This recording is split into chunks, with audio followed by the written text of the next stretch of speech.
Estamos aqui reunidos mais uma vez, aqui no Laboratório Artemis, para a nossa live de hoje sobre hanseníase. Eu sou o Dr. Fábio Rocha Lima, médico patologista, diretor técnico aqui do Laboratório Artemis, e hoje temos uma presença muito ilustre aqui do meu amigo Dr. Pedro Zanúncio. Por favor, Dr. Pedro, se apresente aí rapidinho, por favor.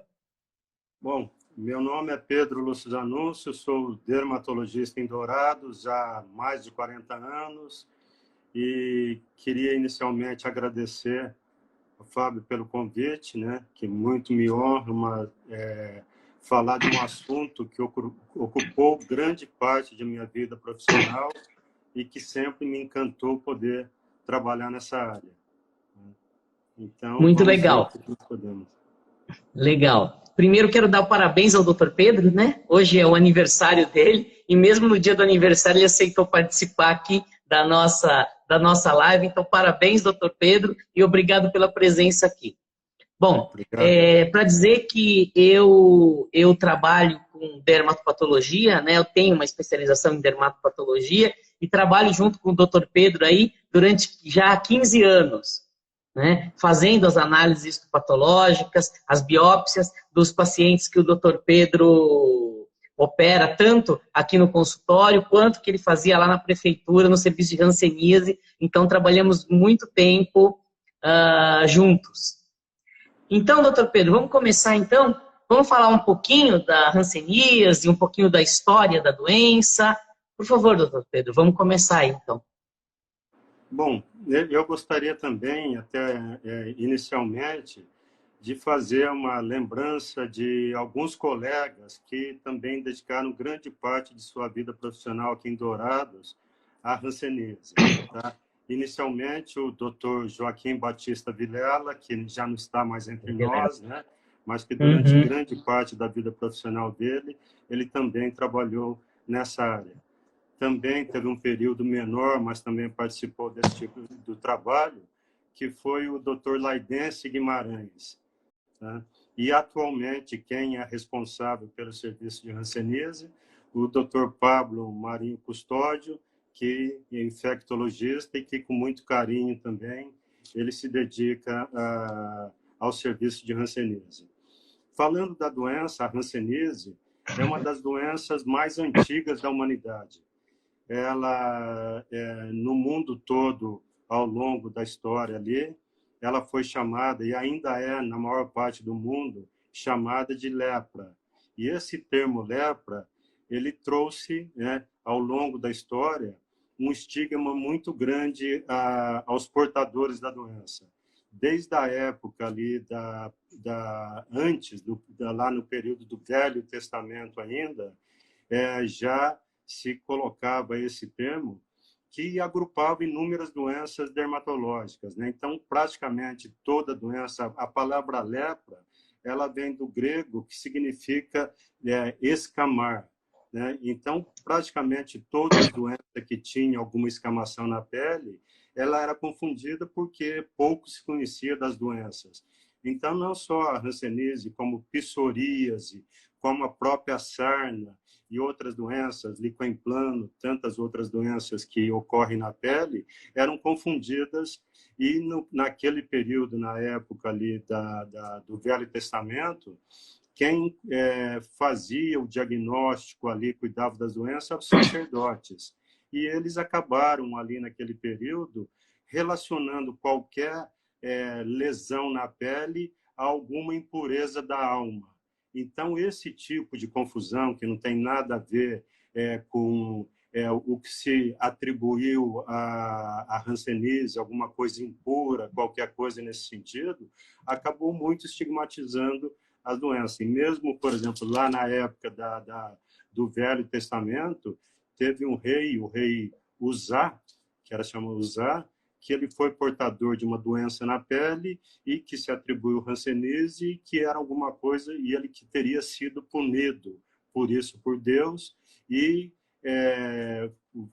não teve que ficar numa casa isolada, tal, enfim, ele perdeu praticamente os atributos de rei dele em função disso. E ao longo, então, da história ali, surgiu, então, esse tipo de situação.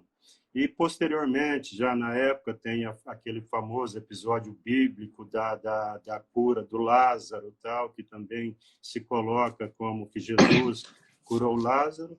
E isso, depois, com o advento mundial do cristianismo, foi, ao longo da Idade Média, especialmente, os portadores de hanseníase, eles eram excluídos da sociedade, eram colocados afastados mesmo de suas famílias e eram obrigados a carregar sinetes para que fossem identificados como portadores. E então, até aí, o ano aí de 1800, não se conhecia propriamente a causa da doença. E lá no ano de 1873, teve um pesquisador, o Hansen, que descobriu o bacilo. Então, a partir disso, se começou a conhecer mais da doença. Mas, mesmo assim, até a metade do século passado, não existia nenhum tratamento específico para a doença. E foi quando, na época que começaram os antibióticos, e principalmente a sulfa, que surgiu um tratamento que podia realmente curar a doença. Então, se tornou uma doença conhecida, uma doença infecciosa como qualquer outra, e que tinha cura. E quando, depois da evolução dos tratamentos, advento de novos medicamentos, a hanseníase se tornou uma doença plenamente curável. E no Brasil, ela mudou de nome, esse termo passou a se chamar hanseníase, para procurar retirar o estigma que tanto pesava sobre seus portadores. E hoje, mesmo com ali a cura total da doença, ainda existe um certo preconceito, né? Então, toda a luta ainda hoje é que para que todo paciente de hanseníase seja esclarecido para ele, familiares e muitas vezes para quem convive com ele, que é uma doença como qualquer outra e que tem cura total. Legal. O senhor não acha que eu concordo que para tirar o estigma, né, a mudança de nome, mas o senhor também não acha que ter eliminado o nome lepra também não faz com que as pessoas tenham menos medo? Né? Porque se você fala para uma pessoa que ela tem lepra, ela fica com medo, ela tem medo desse nome, né? Você fala em hanseníase, a pessoa ignora um pouco, né? Você não acha também que teve um lado bom, mas também um lado de incentivar as pessoas a não se tratarem ou procurarem tratamento da doença? Opa, a internet deu uma queda aqui. O senhor ouviu, doutor Pedro? Oi, voltou? Voltou. Voltou. Oi? Acho que está mudo. Acho que está mudo, doutor Pedro. Oi? Isso, voltou. Voltou. Isso, voltou. Voltou, estou ouvindo. Desculpa. Voltou. Não, tranquilo. Então, mas essa mudança não... Eita, acho que a internet está meio ruim, pessoal. Aguarda um pouquinho que o doutor Pedro já volta. Caiu aqui.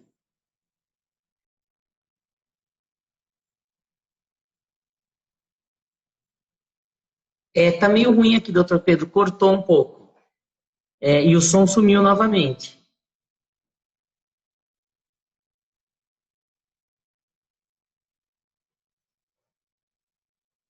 Alô? Alô? Alô? Agora voltou. Tá me ouvindo? Tá, desculpa. Agora sim. Interferência. Então, Tá. todo doente que ele recebe o diagnóstico de hanseníase... Alô? Tá me ouvindo? Alô? Estou ouvindo. Sim, Tá ouvindo bem. Ok. Ouvindo então, bem. Ok, tá ouvindo. Então, todo doente que recebe um diagnóstico de hanseníase, ele rapidamente associa com lepra. Ele rapidamente associa, porque isso ainda tem esse vínculo. E tem mais todo, e assim como hoje, até no sentido do politicamente correto, com relação às raças, opções sexuais, tal, todo esse tipo de situação, por exemplo, com relação à raça negra.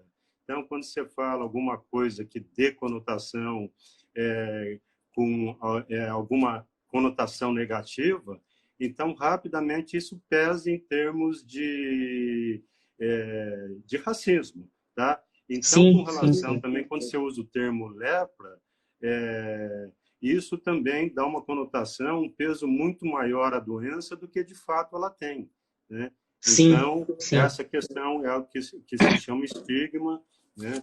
E o que tem, na verdade, a hanseníase, ela é uma doença entre tantas outras chamadas.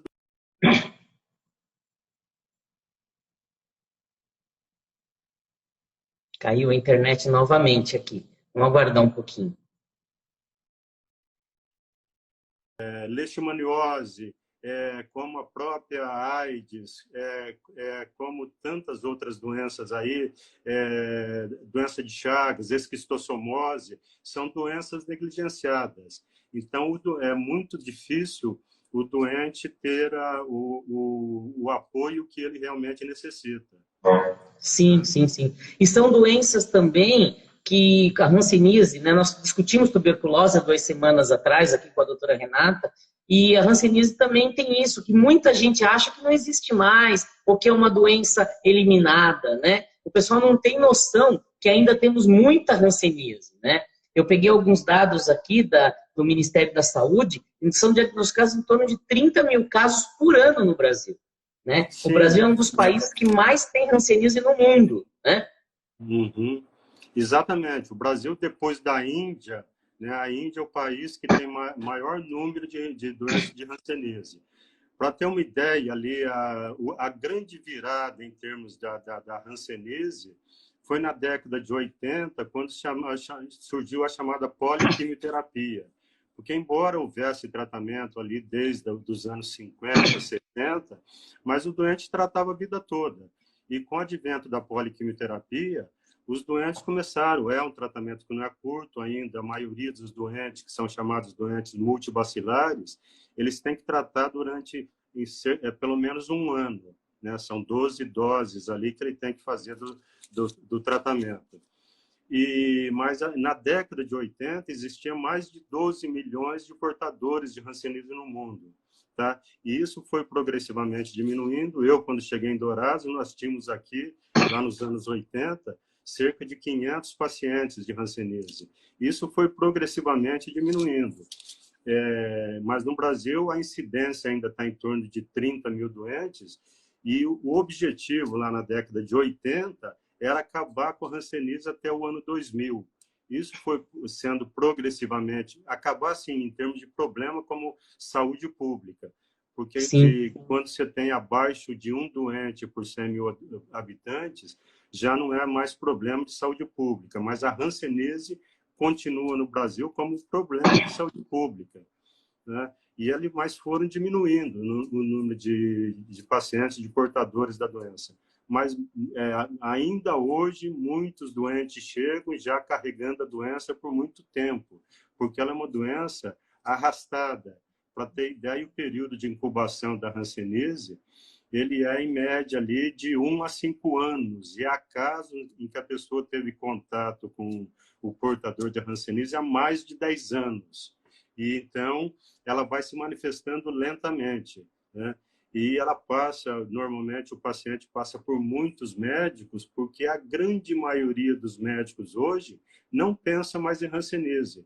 Aparece lá um paciente com caroços, nódulos, tal, atribui a uma reação alérgica, acaba fazendo um tratamento como se fosse uma alergia, e o doente continua ali os bacilos multiplicando nele, né? uhum. Então, A gente fala, e isso também tem a ver que não só a população, mas também os médicos, né? Acabam negligenciando também a doença, né? Isso é triste, né? O governo negligencia, os médicos, às vezes, a população e a doença, e aí fica muito difícil de conseguir controlar a doença, né?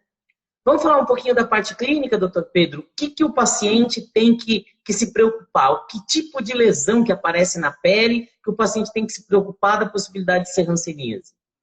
Então, o diagnóstico da hanseníase, em princípio, ele é basicamente clínico, né? Então, o paciente chega, ou ele tem ali alguma mancha na pele, uma ou mais manchas, e naquela mancha ele tem alteração de sensibilidade, que inicialmente pode ser uma sensibilidade mais aguçada, né? Alguma ardência, mas que progressivamente aquela área vai ficando adormecido, ele vai perdendo a sensibilidade naquele local. Um outro sinal importante é espessamento de nervo, algum nervo periférico no pescoço, nos braços, nas pernas, que algum nervo ele aumenta de volume fazendo um cordão ali, e aquela área, a área que é inervada por aquele nervo, os músculos podem começar a ter atrofia, alguma alteração de sensibilidade, dor, também naquele segmento. E o terceiro fator de diagnóstico é fazendo, então, é através justamente ou da baciloscopia, que é feita em algum segmento do corpo, que é através de um tipo de raspado, de um segmento da linfa na periferia, orelha, cotovelo, joelhos, ou através da biópsia, né? Então, como no seu caso, a ação sua ali, no histopatológico, no exame ali anátomo-patológico, é detectado o bacilo que provoca a doença. Então, esses são os três grandes sinais ali da hanseníase. O Mycobacterium leprae, né, que é parente do Mycobacterium tuberculosis, que a gente discutiu 2 semanas atrás, ele é um bacilo que tem tropismo pela pele e pelos nervos, né? Então, por isso que a pessoa perde a sensibilidade, porque ele vai destruindo as terminações nervosas e a pessoa vai perdendo a sensibilidade da pele, a sensibilidade daquela região. Isso é uma característica muito importante, né? E aí a gente faz a biópsia, né? Quando vem a biópsia para a gente, o objetivo é a gente ver as características morfológicas, né, desse bacilo. Então, a gente encontrar o bacilo, né? Então, esses bacilos, eles até recebem o nome de bacilos álcool ácido resistentes, porque são bacilos que se coram por uma coloração especial, chamada Zillnielsen, e nessa coloração a gente consegue identificar os bacilos. E então, a biópsia de pele ou a biópsia de nervo, a gente faz essa coloração e a gente acha os bacilos. E encontrando os bacilos, a gente dá o diagnóstico de hanseníase, né? Se a gente encontrar muito bacilo, é a forma multibacilar da hanseníase, né? Que é a lepra, propriamente dito, que é a hanseníase lepromatosa, né? E se achar pouco bacilo, muito granuloma, aí você já fala que é a forma tuberculoide da hanseníase, né? E esse é um dos diagnósticos de pele que a gente tem dado com uma certa frequência aqui no laboratório. Sim. Então, a hanseníase ela é interessante. A forma de contágio dela é essencialmente via respiratória, né?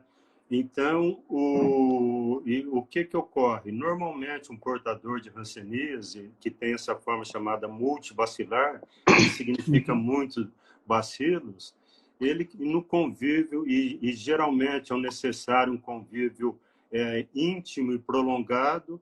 Portanto, o principal meio de transmissão da hanseníase é no ambiente intradomiciliar, na família. Se um pai tem hanseníase, ele pode passar para a esposa, para os filhos, tal, através desse convívio ao longo do tempo, se ele tem uma forma contagiante. Uma informação importantíssima é que, a partir do momento do diagnóstico, já na primeira dose do medicamento, o doente não é mais contagiante. Ele pode ter a forma multibacilar, com muitos bacilos, ele tendo iniciado o tratamento, ele já não é mais contagiante. Portanto, o que se fazia antigamente de afastar o paciente do convívio da família não tem o menor sentido.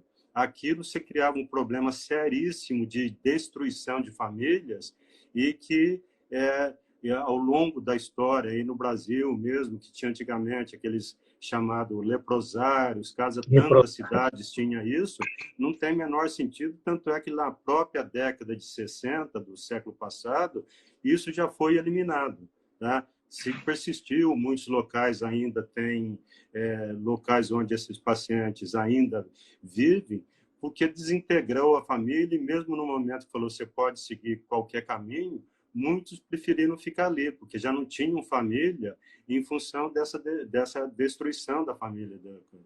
Sim, então, sim. E hoje, o tratamento é feito ambulatorialmente, existe um serviço onde o paciente vai, ali ele recebe a medicação gratuita e recebe assistência ali, o tratamento aqui em Dourados, até também lembrando o nome, tem a enfermeira Célia, a fisioterapeuta Sandra, onde trabalha o Fábio, lá tem também, existiu durante muitos anos, trabalhou ali, hoje de aposentado, que tinha um carinho muito grande pelos pacientes, a Vilma, e hoje tem a Nusa, que são pessoas que tratam com muita dignidade e carinho todos os portadores da doença, e é um serviço muito bem estruturado. Se nós podemos elogiar que a saúde pública, que tanto tem problemas no Brasil, mas o serviço de Hanseníase é um serviço que merece todos os elogios e respeito.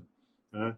Então, Legal. esse paciente, ele chega lá, ele começa a tomar medicação e todo mês ali ele volta, é verificado como que ele está indo, conversado, é dito para que ele leve todos os familiares, porque qual a forma de você eliminar a hanseníase? É você tratar todos os portadores, porque uma vez que a pessoa começou a tratar, não contagia mais. E se todos os doentes fossem tratados, acabaria a doença, né? Não teria mais a hanseníase. E isso, Sim. infelizmente, no Brasil, ainda não ocorreu. Aqui a incidência hoje já é baixa, mas no norte, nordeste e no Mato Grosso, Goiás, a incidência ainda é bem maior do que no sul. Estado de Santa Catarina, Rio Grande do Sul, ela não é mais problema de saúde pública. Legal. Ó, então aqui a gente já respondeu uma pergunta aqui da Carol, que ela perguntou se ela é transmissível, nós já respondemos. E aí tem uma pergunta aqui, deixa eu pegar aqui. Tem uma pergunta aqui da Silvia Maeda. Hanseníase e psoríase é a mesma doença? Não, Não, né, doutor Pedro? não. Dá uma explicadinha aí para ela. A psoríase, ela é uma doença autoimune, né? Uma doença em que o sistema imunológico ele acaba agredindo componente dele mesmo, como é o vitiligo, uma doença essencialmente autoimune, como é o lúpus, como é problema de tireoide, que são doenças autoimunes. A artrite é doença autoimune, a psoríase é uma doença autoimune. Sim, então, é são uma outra diferentes. doença, A hanseníase é uma doença bem infecciosa. diferente. Tá? Uhum, tá. Aí, doutor Pedro, acho que é interessante a gente conversar um pouco sobre as deformidades, né? Aquela forma clássica da lepra, né? Que leva todas aquelas deformidades. O que leva o paciente até aquelas deformidades? E se ainda a gente tem, se ainda encontra ainda esses pacientes com aquelas deformidades históricas da lepra, né? Aquilo felizmente, as deformidades, elas praticamente não existe, né, como se via antigamente. Existe sim, ainda quando o diagnóstico é feito tardiamente, o paciente ele já tem a grau de incapacidade que ele pode afetar determinados movimentos, tanto nas mãos quanto nos pés, às vezes alguma afetar, se atingir a região aqui do olho, então ter alguma alteração que pode diminuir a lubrificação do olho e se não cuidar, levar progressivamente à perda da visão. Então, aquilo tem que orientar o paciente para estar sempre lubrificando. Então, para evitar as lesões, porque o que ocorre? Se o paciente ele tem alteração da sensibilidade, ele pode se ferir, se machucar em determinadas regiões do corpo sem perceber, né? Então, isso é que acaba levando a que a gente chama de incapacidade. Dos pacientes, hoje em dia, que tem chamado grau de incapacidade zero, quando não tem lesão nenhuma significativa, que não tem perda de sensibilidade significativa, nada. Grau de incapacidade 1, que tem uma leve perda de incapacidade ou algum espessamento de nervo, mas com pouca repercussão nos músculos ali que são inervados por ele. E o grau de incapacidade 2 é quando já tem lesão mais significativa, com alguma perda de movimento, alterando ali algum movimento da pessoa. Então, existe toda uma orientação também aos pacientes para minimizar essas alterações e, com isso, minimizar qualquer deformidade que possa surgir. Tá? porque o fundamental, fazendo o tratamento, se elimina o bacilo, mas a lesão do nervo ainda ela é definitiva, como qualquer nervo lesado, num acidente e tal, então a recuperação daquilo é praticamente impossível. Então, o fundamental é o diagnóstico precoce para evitar perda de função. E aqui até fazer um comentário, né, dessa questão dessas deformidades, né, que está diretamente relacionado com a perda da sensibilidade dolorosa, né? Porque o paciente, o pessoal não imagina que o quanto que a dor é importante para a gente, né? A dor é uma forma clássica de defesa da gente. A gente não se machuca ou a gente sabe que tá tendo alguma coisa machucando a gente porque a gente sente dor, né? Então a dor é essencial na nossa vida. Então esses pacientes, eles perdem a sensibilidade dolorosa e acabam se machucando sem sentir, acabam, né, lesando a pele sem sentir que está com dor, e essa é uma das causas também das deformidades. Além, claro, das atrofias musculares, né, por causa de degeneração neural, tal, né? Mas é uma coisa interessante a gente falar disso, né, doutor Pedro? E a grande maioria dos pacientes de hanseníase são pessoas que trabalham em serviço mais bruto, vamos dizer assim, né? Sim. São pessoas que trabalham ou em atividade rural ou atividade de construção civil, né? Então, e pessoas que sofrem, mecânicos, às vezes pessoas que sofrem muito traumatismos. E essas pessoas, como você disse, se ela não sente bem ali, ela tem alguma perda da sensibilidade, ela acaba se machucando e sem perceber, e aquilo acaba podendo gerar lesões na pele que, infectando, muitas vezes aquilo vai infeccionar, e a infecção, uma que a gente chama de infecção secundária, vai provocar mais lesões, vai agravar as lesões. Então, os cuidados são fundamentais, os curativos, ali, tudo isso para evitar agravamento das lesões. Aí tem mais uma pergunta aqui que o Pablo fez aqui. Hanseníase pode matar? É raríssima a morte pela hanseníase. A hanseníase pode evoluir, essa chamada forma multibacilar, ao longo do tempo, né? Então, hoje em dia, eu nunca, de todo o tempo que eu trato hanseníase, vi sim, na época de estudante, caso, naquela época ali, que evoluía para uma insuficiência renal, né? Então, que a pessoa tinha, mas muitas vezes também os pacientes de hanseníase, eles têm outras doenças juntas, tá? Como a própria tuberculose, que muitas vezes o paciente ele é alcoólatra, né? Ele tem alguma outra situação que vai comprometendo a saúde dele. Então, isso vai evoluindo. Mas da hanseníase propriamente dita, praticamente não, né? É raríssimo, raríssimo. Bom, a gente estava conversando aí sobre o tratamento, né, doutor Pedro? O tratamento de hanseníase hoje é exclusivamente feito pelo SUS, né? Não existe tratamento de hanseníase que você compra remédio na farmácia. Você obrigatoriamente tem que ir lá no ambulatório do SUS para poder fazer o acompanhamento e o controle, não é isso? Exatamente. Ele vai lá no SUS, a partir do momento que ele recebe o diagnóstico, ele é encaminhado para o serviço de hanseníase e lá ele vai receber toda a medicação necessária. Tá? Então, recebe... Uma situação importante que vale a pena lembrar também da hanseníase é porque ela tem o curso normal, mas ela periodicamente, alguns pacientes, não todos, pode ter chamadas reações.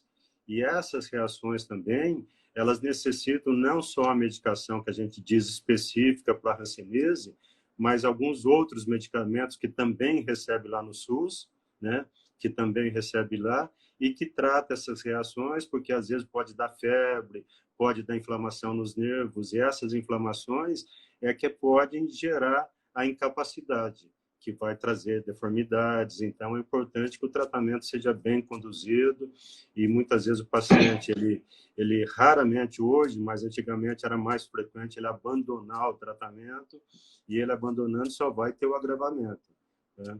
Isso é um dado importante, né, doutor? O tratamento é longo, né? É um tratamento bem longo. Mas tem ideia, eu tenho até os dados aqui que o pessoal me passou daqui, de Dourados, tem do Brasil também, do Mato Grosso do Sul, né? Então, o índice de cura da hanseníase aqui no município, ele está em torno de 90% dos pacientes que Ótimo. iniciam tratamentos. E outros ele não está curado ainda, porque é necessário prosseguir mais algum período, né? Mas ele tem ali, são também o serviço, quase que 90% dos pacientes ali, os contatos, os familiares desses pacientes também são examinados lá pelo serviço, né? Então, ele recebe todo o apoio ali, tá? Sim. E até essa estratégia, né, de concentrar todos os pacientes no SUS, né, obrigatoriamente, facilita também a busca de pacientes que, porventura, desistam do tratamento, né, doutor Pedro? Porque você sabe todo mundo que está tratando e você tem como ir buscar pacientes que, porventura, desistam do tratamento. Exato. E o paciente hoje, ele tem todos os serviços, todos os postos de saúde, praticamente todos, em todas as regiões, os PSFs, né? Eles têm a estruturação, pessoas que têm treinamento para administrar o medicamento. O paciente pode tratar próximo da casa dele, ele não tem que se deslocar. As cidades também da região têm os serviços e o paciente, às vezes, ele vem para cá porque aqui é centro de referência, mas ele é reencaminhado depois ao município dele e faz o tratamento no próprio município, tá? Então, todos os Legal. municípios, eles têm. Legal. E essa coisa da busca ativa, né, dos pacientes é interessante. Eu lembro uma vez que nós fizemos uma palestra com o Dr. Vilela, né, que ele contava as aventuras dele pelo interior do Mato Grosso do Sul, de cavalo, de jipe, indo atrás de paciente por todo esse interior nos anos 60, né? Sim, sim. E as histórias dele eram muito interessantes, né? Quem teve a oportunidade de conversar com o Dr. Vilela sabe das histórias que ele passou aí nesse interior do Mato Grosso do Sul, fazendo busca ativa de pacientes com hanseníase, né, doutor Pedro? O Dr. Vilela, era um médico clínico que ele fez um curso de hanseníase, se apaixonou pelo tratamento ali da doença e ele teve durante longo tempo, né, todo o trabalho dele na rede pública voltado para a hanseníase. E acabou fazendo dermatologia também, porque uma vez que a pessoa trata pacientes de hanseníase, muitos doentes de doença de pele passam a procurar aquele médico. Então, ele passou a ser, né, um dermatologista pós-hanseníase. Nós, os dermatologistas, atualmente fazemos a residência da dermatologia e entre uma das doenças tratadas está a hanseníase. Então, como tem DST, as doenças sexualmente transmissíveis e outras tantas Legal. outras. Mais uma pergunta aqui, doutor Pedro. Pessoas em tratamento transmitem a doença? Acho que o senhor já comentou disso, mas é interessante repetir um pouquinho aí. Eu não entendi bem, Fábio. Pessoas em tratamento transmitem a doença? Não, não, não, não. A pessoa, uma vez iniciado o tratamento, logo ali nas primeiras doses, no primeiro mês, primeira semana de tratamento, ela já cai radicalmente a quantidade de bacilos, e mesmo que você faça, até na patologia você vê claramente isso, os chamados bacilos fragmentados, né? E até aquela história de poeira bacilar e tal, que o bacilo já não é mais viável. Então, ele já não contagia mais ninguém, logo no início do tratamento, tá? Então, isso ele não vai transmitir. A não ser que coisa existe, é raríssimo ocorrer a resistência a algum medicamento, tá? Mas existem medicamentos alternativos. Quando se percebe que a pessoa não está tendo melhora no início, ela vai mudar o tratamento, utilizar drogas alternativas. Uhum. Aqui a Anunciação Sueli perguntou: existem vacinas para hanseníase? Não, é uma pergunta interessante, porque o que acontece? Uma vez que o paciente recebeu o diagnóstico, ele é chamado a família dele para ser examinado. E ali vai se verificar, é uma reação que tem a vacina da tuberculose, que é o BCG, que a criança já recebe ali né, já praticamente recém-nascida recebe já BCG, né, aquela que aplica no braço, que faz aquela ferida.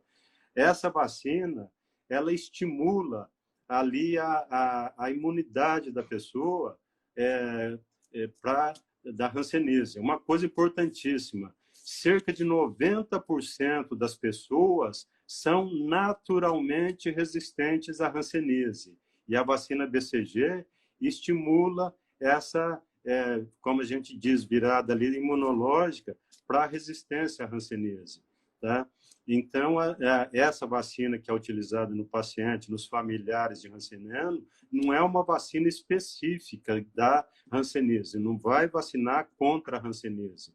Tá? A pessoa que recebeu a BCG, ele pode vir adquirir a hanseníase, mas ele é um estímulo que a pessoa recebe ali contra a doença.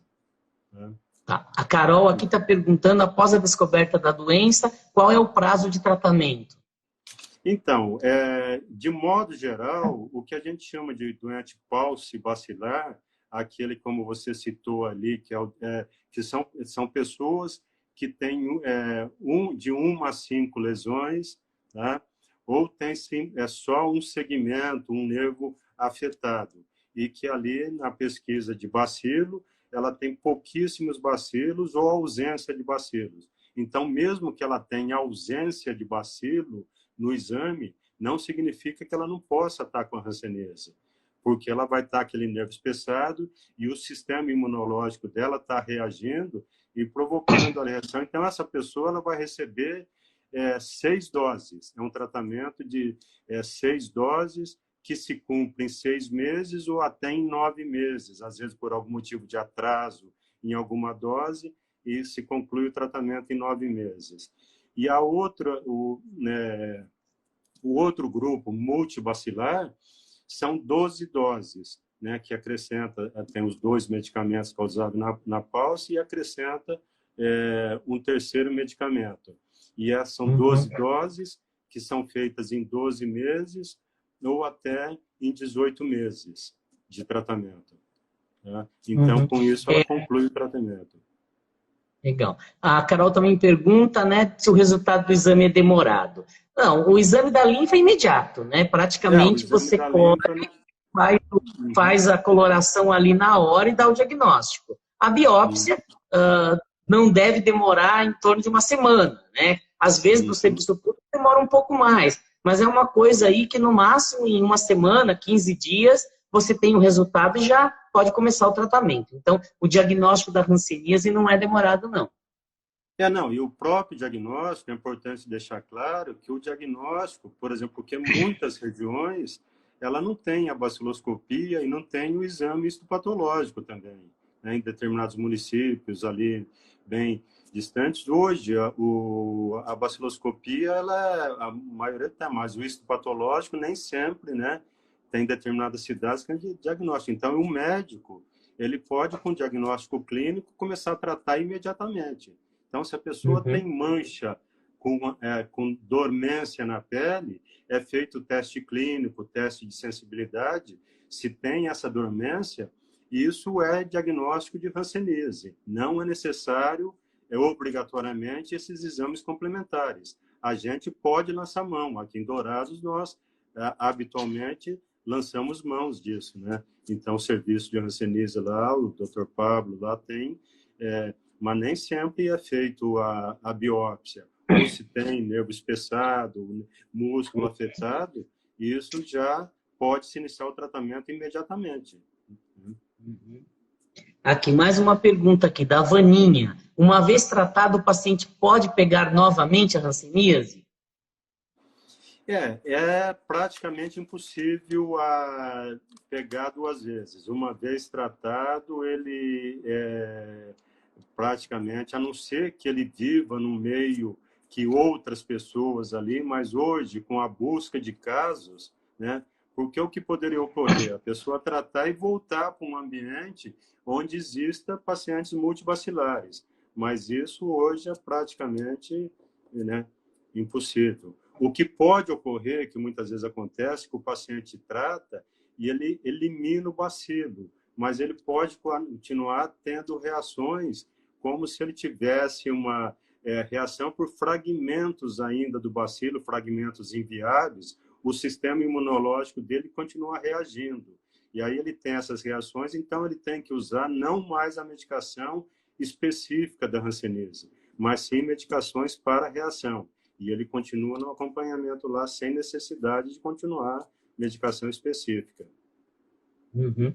Mais uma pergunta aqui da Silvia Maeda. Aqui. Qual a parte do corpo essas lesões aparecem mais? Ela não tem, a hanseníase pode pegar qualquer segmento do corpo.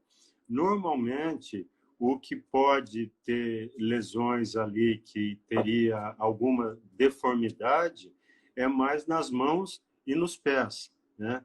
Mas ali pode ter um nervo do pescoço espessado, alguma lesão que tem no rosto, afetar, muitas vezes, quando tem um multibacilar, afetar supercílios ali, mas geralmente são lesões, são alguns sinais associados a outros. Não é porque a pessoa tem alguma alteração em supercílio que ela vai falar que isso tem algum sinal. É necessário, claro, muitos outros sinais associados ali que pode estar lesão, mas ele pode ter lesões ali, alguma lesão nas mãos, com alteração ali do direcionamento dos dedos, de posicionamento. Nos pés, pode ter alguma dormência, que é necessário cuidados para não fazer alguma ferida no pé. Então, essas situações todas são orientadas, né? E lesões pelo corpo, alguma mancha, alguma área avermelhada também, que se assemelha com várias outras doenças de pele. Então, é necessário esse exame pelo profissional habilitado ali, ou profissional que esteja atento para a hanseníase. Porque muitas vezes, como foi dito, algum médico examina e não chega a pensar na hanseníase. E qualquer diagnóstico médico para a gente fazer, nós temos que pensar naquela doença, né? Uhum. E essas lesões na face podem levar àquela face leonina, né? Face de leão, né, doutor? Que Isso, faz aquele infiltrado, que que cai a dá sobrancelha, infiltrado, infiltra o rosto. fica um rosto mais, como se estivesse mais edemaciado, inchado, lóbulos da orelha pode ter alterações, supercílios, a própria pirâmide nasal pode ter alguma alteração, mas isso é quando a doença já está num grau evoluído. O ideal, e hoje, felizmente, isso ocorre cada vez com menor frequência. Uhum. Ó, duas pessoas perguntaram mais ou menos a mesma coisa aqui. Aqui a Carol e a Maria Cristina, uma pergunta de qualquer idade pode contrair a doença, e a outra se crianças podem pegar hanseníase. Então, isso até é um indicador epidemiológico importante. Quando existe alguém abaixo de 15 anos com a doença, significa que naquele ambiente daquela criança tem um portador de hanseníase multibacilar. Porque como a doença tem um período de incubação longo, né, então até é um dos objetivos em termos de saúde pública reduzir cada vez mais a doença em pessoas abaixo de 15 anos de idade, porque isso significa que as pessoas, os adultos, estão sendo tratados e não estão mais contagiando a criança, tá? Mas pode ter, a gente chega a ver crianças de 4, 5, 7 anos, já tratei várias crianças ali com a hanseníase, porque na família dela, nas pessoas que conviviam com ela, existiam portadores de hanseníase multibacilares que não haviam tratado, né? Então, quando tem a criança, a gente chama toda a família e possivelmente alguém do convívio mais próximo dela também tem a doença. Uhum. Aqui tem um depoimento aqui da Roseli Maria. Meu pai teve essa doença, ele nem sentia os pés, ficavam amortecidos. Fez o tratamento e agora está bom. Você vê aí, né, um depoimento interessante aí, contando uma história de sucesso aí na doença, né? Uhum. Bom, deixa eu ver se tem mais alguma pergunta aqui. Depois de curada, a pessoa ainda sente algum sintoma? Então, essa questão que foi dito da dormência, a pessoa acaba ao longo da vida aprendendo a conviver aquilo com maior naturalidade, vamos dizer. Como uma pessoa que sofre uma lesão, um acidente, então ela passa a viver aquilo de uma forma um pouco mais natural, mas aquela perda de sensibilidade, muitas vezes, ela não tem retorno, ela continua com uma determinada área adormecida. O segmento que foi afetado, às vezes um segmento de um braço, ali de uma perna, de um pé, muitas vezes ele acaba permanecendo com aquela doença, com aquela dormência, aquela perda de sensibilidade. Ou, muitas vezes, ela fica também, após a cura, com alguma dor em algum segmento. Então, tem casos até que, como ele afeta, como você disse ali, afeta a bainha do nervo, aquele nervo ficou espessado, tem casos que tem que fazer a cirurgia para ali seccionar a bainha para poder liberar o nervo. E, com isso, tirar a dor da pessoa. Tá? Felizmente, cada vez mais raro isso também. Ó, vamos responder mais 2 perguntas aqui, porque já estamos chegando no final da nossa live. Qual o estágio mais grave da doença naquele que não procura ou não tem acesso a tratamento? Então, o mais grave é essa evolução ao longo do tempo, essa perda de sensibilidade vai atingindo mais segmentos do corpo, né? E com a perda da sensibilidade, a possibilidade, a perda da sensibilidade, a chance de sofrer traumatismos e isso provocar lesões na pele, ferimentos, e esses ferimentos poder levar a alguma infecção secundária com osteomielite, né? E afetando ali os ossos, é que poderia levar aquelas deformidades que classicamente caracterizava o doente de lepra. Tá? Então, é isso que, graças a Deus, hoje em dia se vê muito menos. Se vê com uma raridade muito maior. Ok, mais uma pergunta aqui da Maria de Lourdes. Se as lesões nos supercílios podem parecer em forma de cravo ou espinha? Não, né, doutor Pedro? Não tem nada a ver, né? O supercílio, habitualmente, é uma rarefação do supercílio. Uma diminuição dos pelos. Tá? Que tem tantas outras causas de diminuição de pelos do supercílio, né? Mas a hanseníase, que está no grau mais evoluído ali, pode ocorrer essa situação, tá? Que era o que você disse ali de faces leoninas. Né? Muito bom, doutor Pedro. Bom, estamos chegando no final da nossa live, né? Agradecer bastante a presença de todos aqui que assistiram, agradecer muito ao doutor Pedro, né? Quem quiser ir lá no doutor Pedro está ali na Camilo Hermelino da Silva, né, na esquina com a Ciro Melo, né, doutor Pedro? No mesmo consultório lá, há muitos anos, né? Sim. E está atendendo sempre lá. Então, agradecer aí pela excelente aula, foi praticamente uma aula sobre hanseníase aqui, né, doutor Pedro? E agradecer mesmo pela sua presença, pelo seu apoio, por ter engrandecido muito esse nosso debate hoje sobre uma doença importante e que se fala pouco, né? Se fala muito pouco sobre a doença. Então, obrigado, doutor Pedro. Se o senhor quiser fazer um agradecimento aí. Bom, eu queria também só dizer, tem em Dourados hoje, tem vários colegas dermatologistas, que tem vários também que estão na rede pública, que são pessoas plenamente habilitados para dar o diagnóstico, de fazer o diagnóstico de hanseníase. Também vários colegas infectologistas, que também é uma doença. O Pablo, por exemplo, é um infectologista. Tem a doutora Renata, como você disse, e outros infectologistas na cidade, que também são plenamente ali capacitados para fazer o diagnóstico de hanseníase, e outros médicos clínicos também que podem fazer. Então, só fica aqui, obrigado pelo convite, pela possibilidade de falar, como foi dito aí, uma doença tão negligenciada e que foi, durante muito tempo, ali motivo de grande peso, não só da doença física também, como o estigma social que existia na doença. Obrigado, pai. Legal. Então, só reforçando, né, a gente aqui no Artemis, a gente faz as biópsias de pele, né? Não a coleta da biópsia, né, mas a análise das biópsias. Então, se alguém precisar de algum diagnóstico, nós estamos à disposição aqui no Artemis. Eu sou dermatopatologista, diagnóstico de hanseníase é uma das áreas que eu atuo bastante, né? E agradecer muito a presença de todos, todo mundo que participou aqui, dar mais uma vez os parabéns ao Dr. Pedro, né? Que além de ter dado essa aula maravilhosa, ainda está no dia do aniversário dele hoje, e convidar vocês para a nossa live da semana que vem, né? No mesmo horário aqui, nós vamos discutir sobre nódulos de tireoide.